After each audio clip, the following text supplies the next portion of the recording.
Kívánok, kedves nézők! Hölgykoszorú az ezüstérmes női párbajtőr válogatott, és elsőként Őri Dianának gratulálok a 2 ezüstéremhez. Melyik a fájóbb? Ezt kell sajnos kérdeznem. Az egyéni ezüstnek nagyon örülök, az szinte váratlan volt, nem számítottam rá.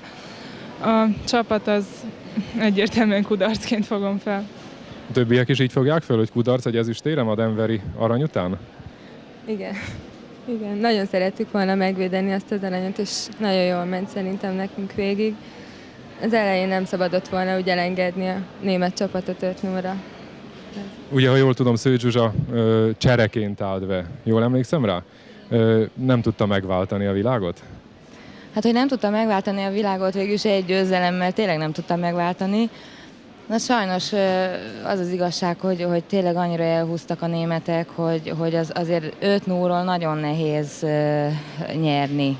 Tehát, hogy ha 5-0-ra vezetnek egy csapat ellen, onnan fordítani az borzalmas nehéz. De meg lehetett volna hát megpróbáltuk, nem sikerült. 8-7 volt, ugye? A nyugatnémetek javára. És amikor következett az utolsó asszó, akkor bíztak abban, hogy esetleg 8-8 és találataránnyal lehet valamit csinálni? Természetesen, hát én biztos voltam benne, mert a Dia általában meg szokta nyerni az utolsó asszóit. És annyira bíztam benne, hogy biztos, hogy megnyeri, nagyon jó idegei vannak. Fölállt, mondom, a Marina megnyeri, akkor a Dia utána biztosan. Nem. Szalai Gyöngyi 2 győzelemmel iratkozott fel itt a csapat döntő. Miért nem sikerült? Nem szemrehányás, csak egy egyszerű kérdés. Hát nagyon kicsi múlott, mert mind a 2 vereség 5-4-es volt, de hát nem jött össze, azt a 2 tust nem én adtam. Pedig már egy asszóval elég lett volna, és akkor már mi vagyunk a jobbak. A magyar női párbajtőrözés csak önökből áll, vagy pedig esetleg van egy olyan utánpótlás, amire lehet számítani? Ez akár körkérdés, aki elsőnek csap le a válasszal. Tessék! Van, mert van egy nagyon erős gárda mögöttünk, aki szerintem 4-be tudott volna lenni ezen a világbajnokságon. Tehát a B csapat akár negyedik is lehetett volna? Igen, lehetett volna, mert tényleg valóban nagyon erősek ők is, és hát lett volna sanszuk rá. És ez szerencsés dolog is szerintem, mert hogyha itt egy páran kiöregszünk majd, akkor lesz utánpótlás, és lesz, aki átvegye a stafétát. Messze van, azt hiszem, még az a majd. Ugye jövőre Budapesten van világbajnokság. Reméljük, hogy megnyerjük akkor a csapatot. Nagyon szeretnénk a hazai közönségnek tetszeni ezáltal. Diana, már akkor többet is várnak majd itt, azt hiszem, Budapest Sportcsarnokban, ugye az ezüstök helyett valami mást. Jó alkalom lesz a javításra, és remélem, hogy sikerülni fog. Nagyon szépen köszönöm, hogy kifáradtak, a csomagok aztán már megérkeztek, viszont Kolczonai Ernőt még egy kicsit tartóztatnám.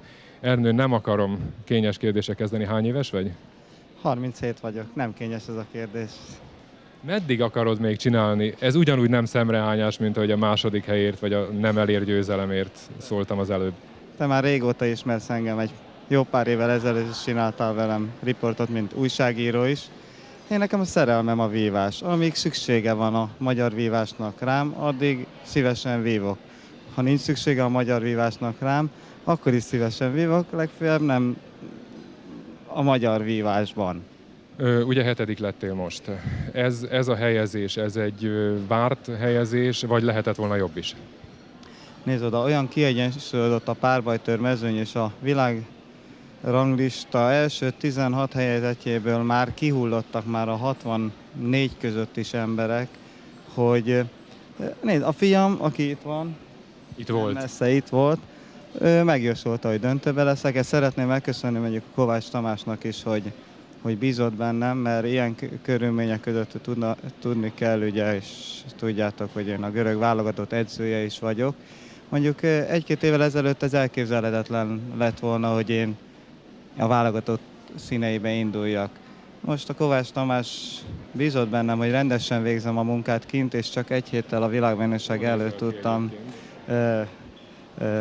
Magyarországon készülni, de kint rendesen, becsületesen elvégeztem azt a munkát, amit én jónak láttam.